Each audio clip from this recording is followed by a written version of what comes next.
How are you doing, Maggie? I'm doing very well, the very best, thank you, Amanda. We're just getting ready for a new semester, so that's a good time of year. Yep. And how have you found this whole sort of COVID journey with trying to teach? I was at an event the other day where the Belfast Met were talking about, pivoting to the online and digital and being flexible and communicating with each other was really important. So I'm sure it was the same for you.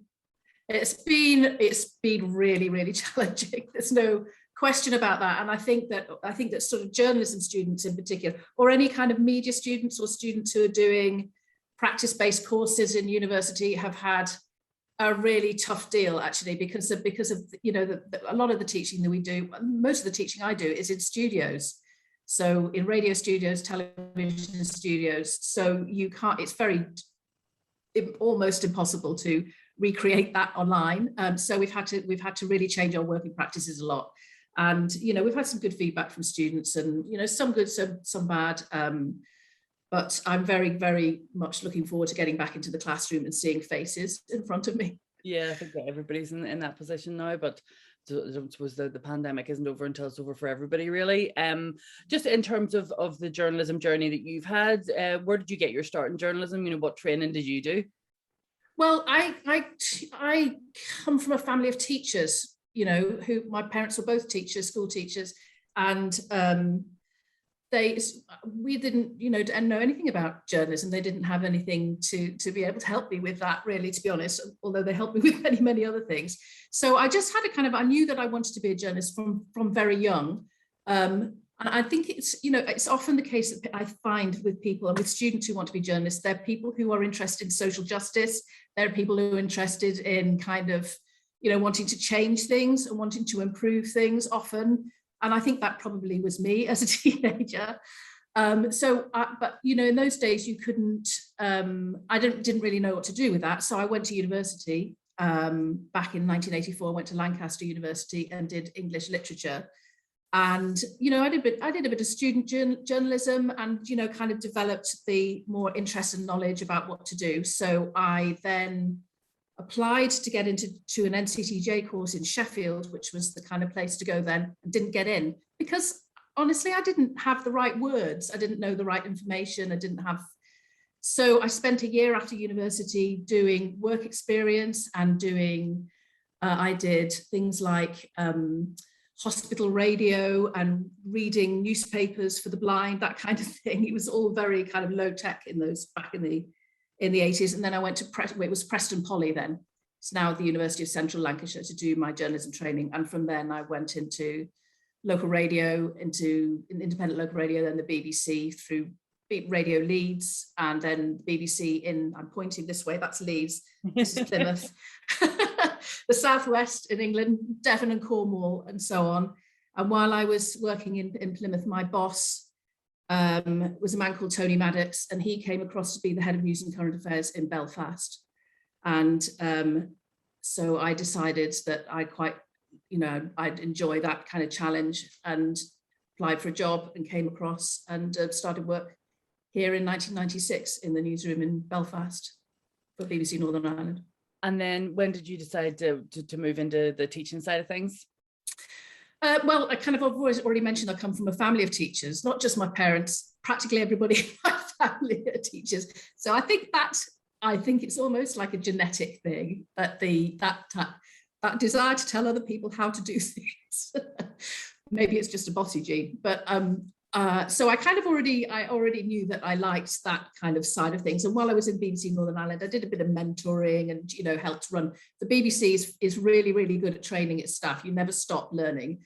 So they're always putting on different kinds of training. So I got involved with a bit of that when I was in the BBC. And then I worked for, there's a magnificent organisation called the BBC World Service Trust, which sends BBC staff, to all kinds of places around the world to train others in in democratic journalism, or how journalism operates in a democratic society. So I worked for them for a year, and I spent about 6 months in Russia altogether.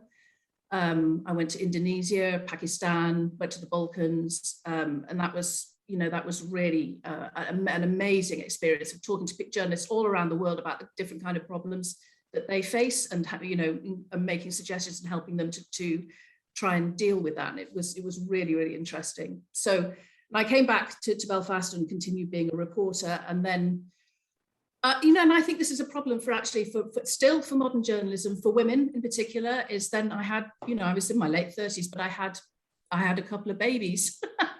And my husband is also a journalist, and that's really, really difficult to organise, working shifts and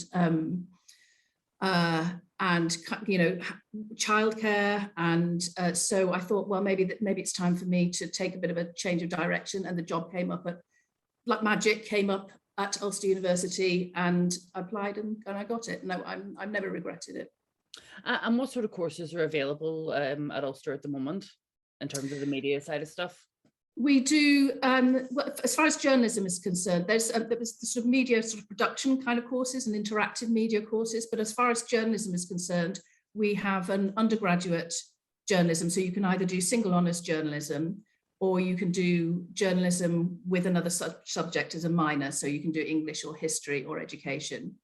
So it's a degree course is it's kind of difficult to explain how the things sit together, because it is a practice course. So you do a lot, you do modules which are to do with, writing stories and creating news, where news comes from, and, television, radio, online journalism.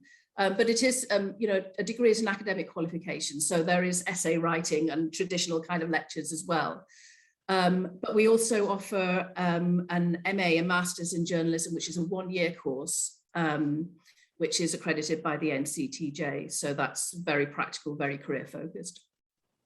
Yeah, I did the Belfast Met one-year course because I returned to study as a mature student, and it was really useful. Like, for me, the most important bit I found was the media law side of stuff, to get the training on that. 100%. Yeah, and that was in 2009. I did the course, and there was a really big focus on shorthand. And I'm afraid to say I don't know whether I've ever kept, after the day that I passed the exam, 100 words a minute. I'm not sure that it's been 100 words a minute since then. And I'm not sure that I use it as much. Like, it's handy whenever you're in court or whatever. And, if you're having to, I find if I'm making notes that it's a mixture of longhand and squiggles and shorthand as well. But with the sort of the way technology is moving, everything's recorded now anyway, and it transcribes it for you and all the rest of that stuff. So shorthand is a very controversial subject in journalism training circles, because there are lots of kind of more old school kind of editors of papers and stuff who will say, I won't look at anybody who hasn't got 100 words a minute shorthand. But in reality, as you say, you can tweet from in court. Yeah. I mean, the argument is always, I mean, I do think that shorthand is an important skill for journalists. But I don't think it really is. But but there are other things that have risen kind of in importance as well. And what sort of things are the students learning on the course? Well, it's a combination of, media law is a huge thing for both our undergraduates and postgraduates, and we follow the NCTJ curriculum, which is kind of the gold standard. So that's a tough module, tough but essential module. But then we also, we start off in the first year for the undergraduates, 18-year-olds coming in, and I do a module called MED 106, which is Introduction to Journalism, and that is really, it's talking about what journalism is and why it is important. And one of the things that we'll probably go on to talk about how things have changed.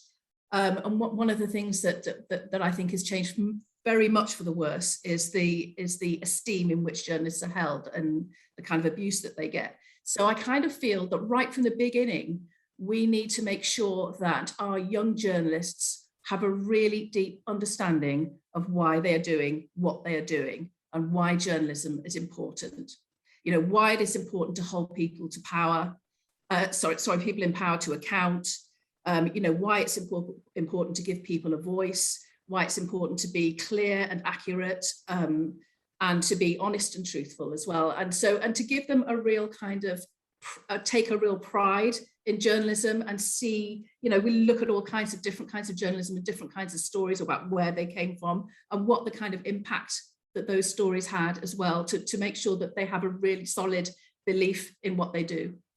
Yeah, I think I saw a report recently, I think it was in the Press Gazette, about the number of people who identify as journalists has nearly doubled in the last 15 years. Now, that doesn't mean that they all are journalists, but I think that that's part of the issue as well, is that a lot of people, you know, I have people sort of sliding into my DM, citizen journalists, like questioning me on what I'm doing, and I'm just like, as if you know, as if they demand an answer and, you know, demand to know my sources, and I'm just like, what are you doing? Like, you know, who are you? I think that's kind of a problem that we're facing as well. But, you know, in terms of the jobs that are out there, like, they have changed. You know, it's not always the same that you're going to sort of be focusing strictly just on newspapers. You know, I know myself through the work I do, it's a mixture of, as a freelance, it's a mixture of writing and of broadcast and of events and of online and digital platforms as well. So, you know, is it bleak out there, or are you optimistic about the future? What's happening? I am optimistic about the future, and you're so right about the amount of skills that have changed, the way that the training, you know, I've been working at Ulster University now for 15 years nearly. So, you know, I've seen quite a radical change in that time. And when, you know, in the old days, the NCTJ qualification was news writing, public affairs, law, shorthand. And now our journalists, when they leave, and that was really specifically for newspapers, and now we expect our journalists, when they leave our hands, to be able to pick up a camera, to be able to shoot and edit on a camera, and file, on a phone, and file from a phone, to be able to use their voices as broadcast journalists, to be able to write really good, clean copy, to be able to work for newspapers and online, and, you know, video and audio and and be experts in social media and how to get, you know, to get people in and drive traffic towards news websites, all of those skills. And that is a total and radical change over the 15 years that I've been doing it. So, you know, the upskilling and the tasks that young journalists are expected to be able to do is extraordinary compared to, you know, when I was training back in the dark ages, back in, you know, the 1980s. I delivered a workshop recently for young people who were involved in activism with the Northwest Migrants Forum, and it was fascinating for me, as you know, as part of the workshop, to talk through with them where they consume media, and all of the first answers were all digital. You know, it was like, no, they don't read newspapers. Yeah, or even in terms of watching TV, like, it's, you know, watch YouTube or watch, you know, something else instead. So, you know, it's interesting when you're talking to someone who is talking about activism and trying to reach people. Fair enough, you're going to sort of grow your campaign on TikTok, you're going to grow your activism or support among other younger people. But if you're trying to reach the people of influence, you know, are they always on TikTok, or, you know, do you have to sort of like broaden it out? It's almost like you have to try to hit all the bases to make sure that you're covering everything. But I can see that myself, the challenges that are out there whenever you are being expected to be the person that does absolutely everything, and then there's concern about, you know, the photographers are concerned about that, and the rest of it, and all the editing stuff is really, really difficult to do. Like, you can see why it's a separate job and a separate skill. You know, are you finding that the students are embracing all of that technology because they've grown up you know, with living in an online world, that it comes easier to them than perhaps it comes to people like me or people like you? Yeah, no, absolutely. I mean, I'm the dinosaur in the room. I mean, I really am. When I started off, you know, when I started my first newsroom, which was my first staff job, which was a radio station called Radio Orwell in Ipswich in 1988.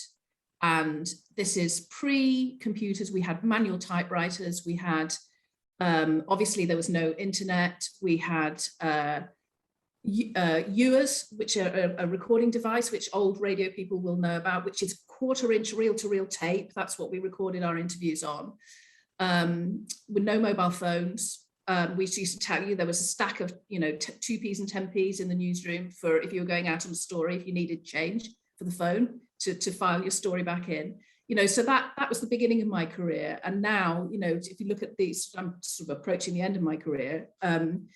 That, you know, that complete radical change, the computers just started to come into newsroom right at the beginning of my career. So, you know, it has been a complete and radical change of the things that people are expected to be able to do now. And I think that, you know, that I mean, it all moves on. The sort of older people in the newsrooms, they recognise the need and the skills of the people coming through, and they, you know, all industries need youthful people coming in with new ideas and new way of doing things. I think, you know, change is good in that respect. So, I mean, I try to keep up, and I do maintain through all this that, you know, what I can bring to the table is the kind of the basics of journalism which have not changed, you know. The basic things that you need to do as a journalist, and, you know, what makes a news story and how you stand a story up have not changed. It's just the mechanisms that's changed. It's just the kind of the tools for getting it to the audience or to the reader have changed. So, you know, so that's people with, I'm seeing the younger people coming in, and they are more kind of like digital natives or whatever we call them now. And, you know, so they do have a much better understanding of that than I do.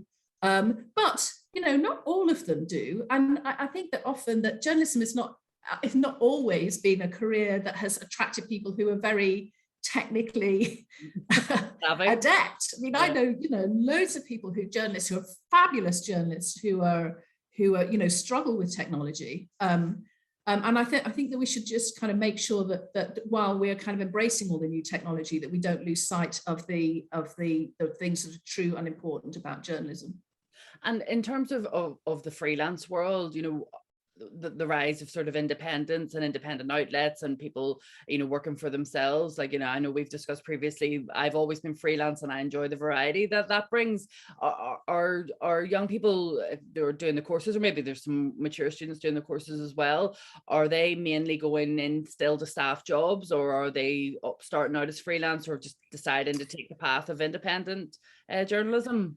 It's a combination of those things. I think almost all of them start out, I mean, they would start out expecting that they would need to be freelance. And, you know, as you say, I mean, the benefits of being freelance are considerable, and the variety of work, and you know, and now it's kind of, I would say that it's probably easier in some respects to sort of set yourself up and set up your kind of your business and your profile, and have a kind of profile out there so people can see who you are and the work that you do. But, you know, there's still, you know, there's still people who go into staff jobs now, not staff jobs, maybe contracts. I'm finding that quite a lot of the employers, and the BBC is very poor at this, of giving people contracts and sort of, you know, so many days a week type contracts, and not giving people staff jobs until they've been there for a while. You know, and I think that is, I mean, people are all different. And they have different ways of working. And I've always liked being a member of staff, and I like knowing that I'm getting my, you know, how much salary I'm getting at the end of the month, and, you know, those kind of things. That's always appealed to me. But there are, you know, as you say, considerable advantages to being freelance as well. And in terms of the changes that you've seen, you know, which ones would you identify as being for the better, and which have been sort of maybe not so positive in the changes? Well, I think that, you know, that kind of wealth of information that is out there is a two-edged thing. I mean, partly it's amazing the amount that you can find out immediately about a subject or about something that's going on, and you can do research really quickly, which is fantastic. And it's such a change from the days when, you know, people would phone into a newsroom before internet and say, I've heard an explosion. And obviously you get out to go there, but you can't, it's difficult to get any information in the meantime in that situation. And now there's a wealth of information. But obviously the other side of that wealth of information is that people struggle to be able to understand who they should believe. They don't know who to believe because there's so much out there. And I think that's the problem with the kind of resentment and hostility that we find now towards journalists, which has increased enormously in my professional career. I mean, journalists have never been, you know, the top of anybody's Christmas card list, but really the level of hostility that journalists get now is to do with people's mistrust and their lack of understanding often of who they can believe. And I think, honestly, it really, really annoys me when I hear people using media studies as a shorthand for something that's kind of Mickey Mouse and pointless in studying. And I really genuinely believe that media studies should be mandatory in schools, and that media literacy and an understanding in young people of where their information is coming from, and some of the kind of mechanisms that they can use to get to try and prove whether something is true or not, or whether it's something that they should believe, or critical thinking. Pardon? Critical thinking. Yeah, exactly. They're critical thinking. And, I think that kind of media literacy is lacking in this kind of general kind of public often, and that leads to all kinds of problems. And aside from that, do you think there's anything else at play? Do you think that the people in power are sort of quite happy that this is happening to an extent to journalists? Because, well, yeah, you've always got to ask your question why politicians don't like journalists. Why did Trump hate the press so much? And I think that just is an indication that journalists are doing their job. And I think that whenever the press start, whenever those in power start loving the press, then we have a problem. What about the role that perhaps some colleagues have to play in this, who aren't necessarily fulfilling the role in the way that we might? Is there sort of some part of journalism that isn't doing a very good job, and that's feeding into this? That the way they conduct themselves isn't very good. I mean, I think that journalists, we have to take responsibility for our own behavior, and journalists don't, or the majority of journalists that I know, and I, as you can imagine, know a lot of journalists, and they're generally good people, and they're often kind of sensitive people, and people who and empathetic people, but there are absolutely people within our industry who behave in ways that you can't even imagine how they could think that is a good way to behave, and we have to take responsibility for that. Journalism and media studies is also about being critical of journalism and how journalism works, and the people who get, the journalists who get too cozy with those in power, and all those kind of relationships. If we are, as a profession, want to examine others and take others to task for the way that they operate, then we need to obviously take a look in the mirror as well, and make sure that we are upholding ourselves to high standards as well. Yeah, I definitely think it's the same with any industry or any job. Not everybody's going to have a halo. It's not going to be perfect, or you're not going to get it right every time. But in terms of the media landscape in the north and in Northern Ireland, I think we're pretty well served here, and because of the unique sort of place that Northern Ireland has in Ireland and part of the UK, journalists here do have to keep an eye on what's happening in Britain and what's happening in the rest of Ireland, which I think makes us pretty well informed. And also because we're obsessed with ourselves, we're across sort of every jot and tittle, as they say, of all the sort of drama that's going on up at Stormont and further afield. Like, what's your assessment of the media landscape here? Well, I think that you're right. It's part of the history of the sort of raison d'etre of Northern Ireland, that it has always had this kind of intense observation of it, and has therefore has got a really kind of rich and varied, for a small place with a small population, it's got a really rich and really varied news landscape. The numbers of newspapers here offering different points of view, and the broadcast operations here are really kind of professional and highly regarded.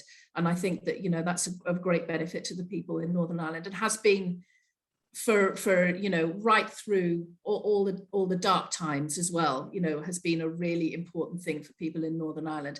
And I think that's also why Northern Ireland actually is a really good place to study journalism. That's my kind of job at the minute.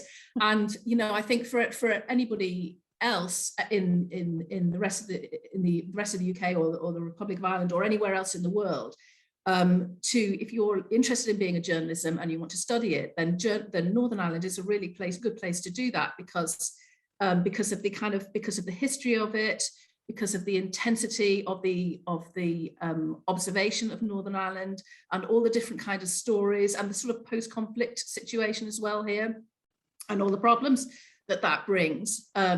this is a really good place to think. We are here in Northern Ireland. We are more aware, I think, than many other places of how important words are and how important it is for you to choose exactly the right one, and how nuance can change very quickly within a sentence. So if you want to talk about kind of careful and accurate writing, then reporting Northern Ireland to Northern Irish people is the place to learn that. Yeah. And like, if you were judging our performance, is there anything that, you know, you sometimes sit back and think, oh, I wish we were doing this better, or that we weren't engaging in this sort of practice? Is there anything, you know, maybe feedback from being a teacher? Yeah, well, I think like many other people, you can't, and I say this with an understanding of why it happens, but I think that the kind of, you know, the harking back to the flag debates and those kind of hardy annual things that sort of pop up, and we seem to go round and round and round and round in a circle and never seem to be able to break out of the circle, is frustrating. You know, and the media does play a part in that, in thinking about the people that it gives voices to or more prominence to, you know. So I think that that's something that we would do better to examine, I think. And do you think, sorry, go on. Say, do you think that's like a resource issue, a funding issue, editorial choices? What's a combination of things? I think it's a psychological difficulty with being a post-conflict society, that it takes very brave souls to be able to break out of that casing and and to move forward. And I think it is happening very gradually. But I'm sure that I'm not alone in wishing that process was happening faster. Yeah. And in terms of the landscape of Northern Ireland, obviously the changes over the years, you know, people from other countries are making this place their home. You know, generations of people are here and enriching society, but we're not necessarily seeing that in the media industry in terms of who is working within the media, but also sometimes who's platformed, because we're still talking quite a lot about the orange-green stuff. You know, diversity, obviously it's a very, you know, predominantly white society that we live in, but there is a problem there where, you know, you can't be what you can't see, and there are so many voices in society, marginalized voices, that just aren't breaking through. Like, what can we do to make that better? Absolutely. And I think that is part of what I was just talking about just a few seconds ago. It's about breaking out that bubble that we've been in for so many decades and actually embracing a new world, you know, and saying that our society is changing here, and it's changing for the better. And it's about time that we started to hear more of those voices and more of those stories as well. You know, and moving away from the orange and green stuff. And, you know, that's partly our responsibility as educators as well. I mean, you know, I look at the, you know, people who are working in the news in Northern Ireland, and as you say, it's very white. But, you know, our society is a mainly white society, but we need to see more faces of colour on our news screens and in our newspapers and on our radio output. And that's partly, you know, through encouraging people through education, going into schools and talking to people and saying, what about this? You know, your stories are a story worth being told. Have you thought about a career in journalism? You know, and this is how you do it, and this is how you go about it, and come and speak to us. And there's, you know, I'm working at Ulster University. There's not just us. There's the Northwest Regional College and Belfast Met as well, who are offering great journalism provision too, and encouraging young people to come through. And I think that's often, you know, you often hear from students that they don't feel represented and they don't feel heard in the media or in politics. And I really genuinely feel that we have a generation of young people at the moment in particular who are genuinely revolutionary, who have different ways of looking at things, and in the way that they look at the environment, and the way they look at gender and equality and all of those kind of things. And I think that is, it's a really significant thing, and it's something that we need to harness. Eventually we'll see that coming through in our media and on our newspapers and our news coverage, in our media industry as well, which will be a change much for the better. And you'd mentioned there earlier in the discussion about the challenge of being a mother and trying to be a journalist at the same time. What's your assessment of the role of women in the media, the things that you're observing about good and the bad about being a woman in this trade or profession or craft? Everybody I'm speaking to, we still haven't decided exactly what it is that we do. What's your observation there? Well, I think that there are lots of women in the media now. There are lots of women in newsrooms, and there are lots of women doing really, really well. And that's to be encouraged. And I don't feel that the women are discriminated against in getting into the industry at all. What is difficult, and what is still difficult, and it's not just for journalism, but journalism, it's the shift element of working in journalism, the irregularity of the hours, which is difficult if you have children. And when I had my first, I was expecting my first baby. I think I'm right in thinking Yvette Shapiro we were reporters together, and we were expecting at the same time. And I think I'm right in saying that we were the first two female, obviously, reporters in BBC Northern Ireland to have children, to have babies, to be pregnant while they were working. And so it was kind of a big new problem for them. And I think that really it's about organisations giving more support for working families, and to giving, for there to be more. And there was no kind of childcare. There's no kind of no adjustments made for people with kids. And I think that really needs to change. And that's not just in journalism, that's in other industries as well. But it's about supporting families, not just women. Kids are not just the women's responsibility. It's about families supporting their children and allowing the women to work as well. Roughly, what would be the gender breakdown of people that are coming into journalism? Because I'm sort of trying to explore who we actually are, and based on just some of the figures that I got from the NUJ, which only takes into account union membership, women are a third of members. I'm surprised it's that low. Actually, I really am, because I mean, certainly on our courses, I'm just trying to think over the last few years, the MA course, which is kind of postgraduates, so roughly around 15 a year, it's pretty evenly spread. I mean, I would say that it's pretty evenly kind of 50. I mean, we've had one or two courses which have been majority women, and I don't think we've had any courses over the last 15 years that have been majority men. So I'm surprised that those figures are so low for the NCTJ, the NUJ, actually. Okay. And what would you like to see happening in journalism in the coming years? Like, if you had a magic wand to sort of grant every wish that you could have for our industry, what would you change, or what would you do? I would like to see a greater respect is a thing that's earned, but I would like to see a greater understanding and respect of the media that we have, of journalists in the workplace, and a greater respect and understanding for the work that they do. I have experienced in other countries what happens when you don't have a robust media. And, a robust media is not a pretty thing. And often people don't like what it does. But I was working in Uzbekistan, for example, where there is no free media at all. And I was working with journalists who work for the state media, and they referred to their nightly news program as the news from paradise.